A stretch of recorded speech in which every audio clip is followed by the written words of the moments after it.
Hello, friends, and welcome to Sleep Tight Stories.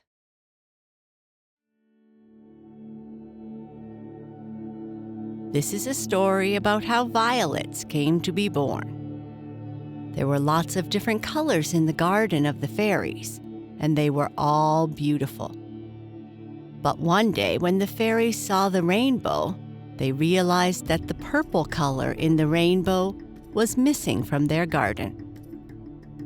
The fairy artist decides to try and match the beautiful purple, but it is not going so well.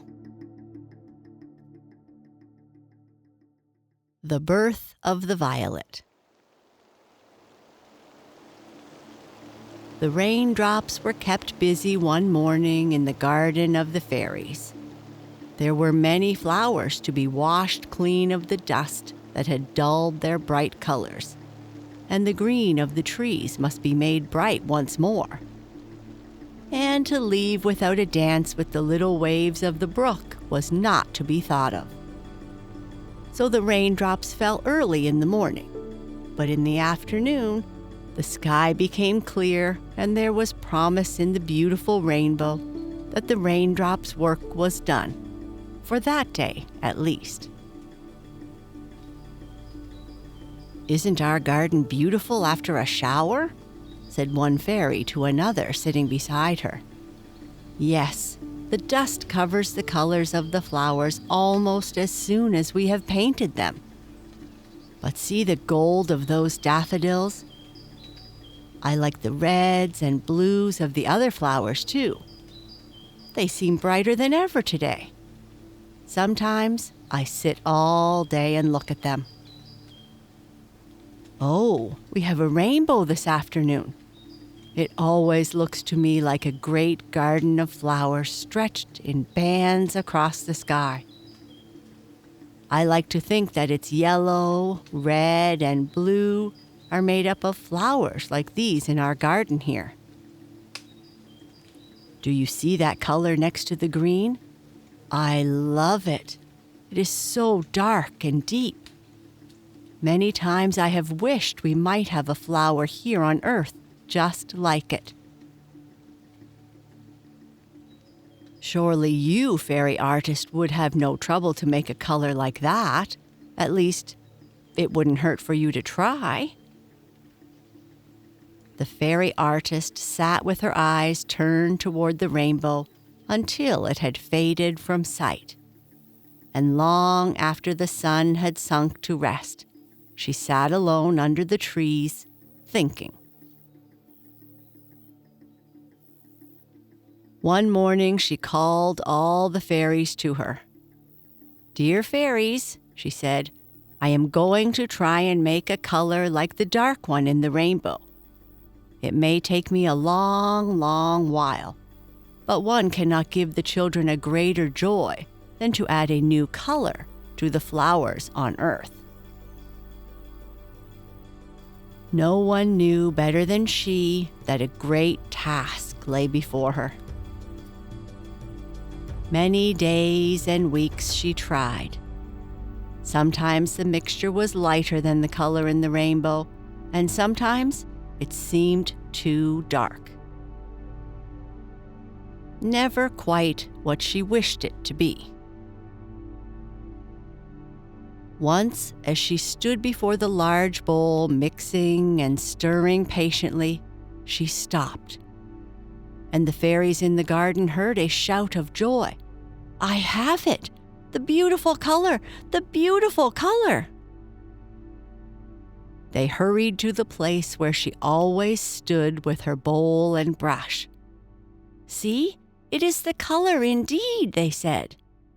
But as they looked into the bowl, the beautiful color began to fade, and soon it was not at all like the color she had longed for.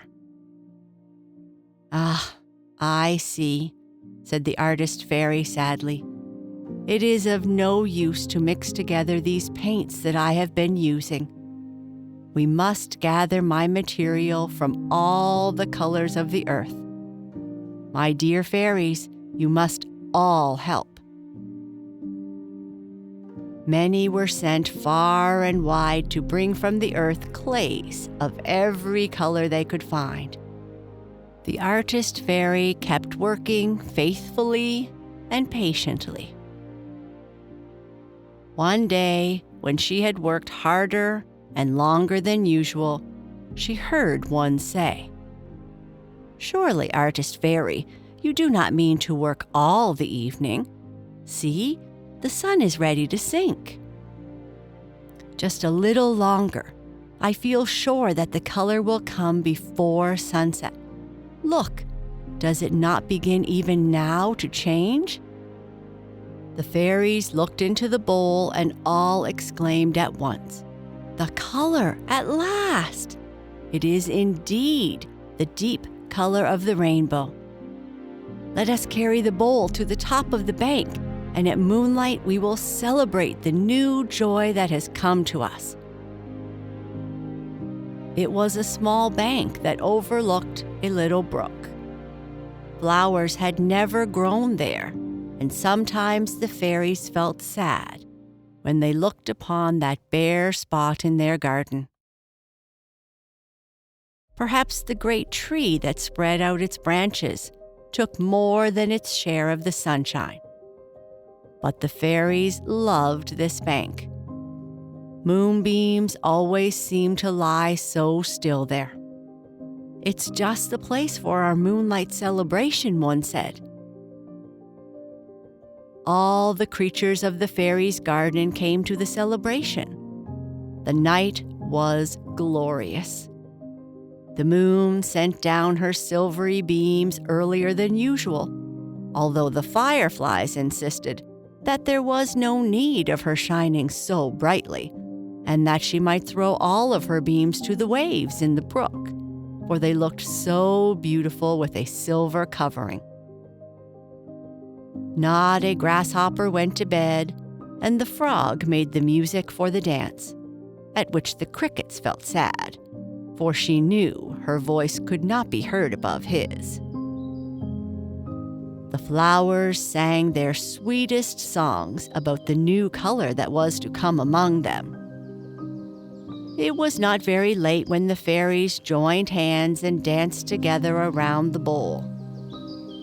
Perhaps this moonlight celebration would have lasted many hours longer, but as the fairies were finishing the dance, one of them touched the precious bowl and, oh no! The next moment, they saw the beautiful color flow in tiny dark streams down the hillside. For a little while it glistened beneath the rays of the moon, and then it sank into the dark earth. The fairies stood and watched it, helpless. "It is all lost. It is all gone in a moment," said the artist fairy, as she turned for comfort to the rest. "No, no, my dear fairy. What you have once done, you can do again." "I do not remember how it was made. No, I don't think I can do it again. It is gone forever." "Do not say that, please.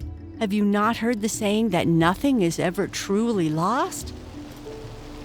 Once more, the raindrops visited the garden, and the fairies worked all day long and all night long before everything was done. It is so refreshing when the garden has been washed clean again of its dust.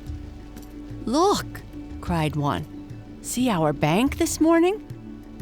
It is covered with a carpet of purple. Come, let us look closer," called another. "It is the color! It is the color!" said the artist fairy, as she hurried toward the bank. "Nothing is lost," she added, softly, as she looked closer. Purple violets had been born that morning while the raindrops fell.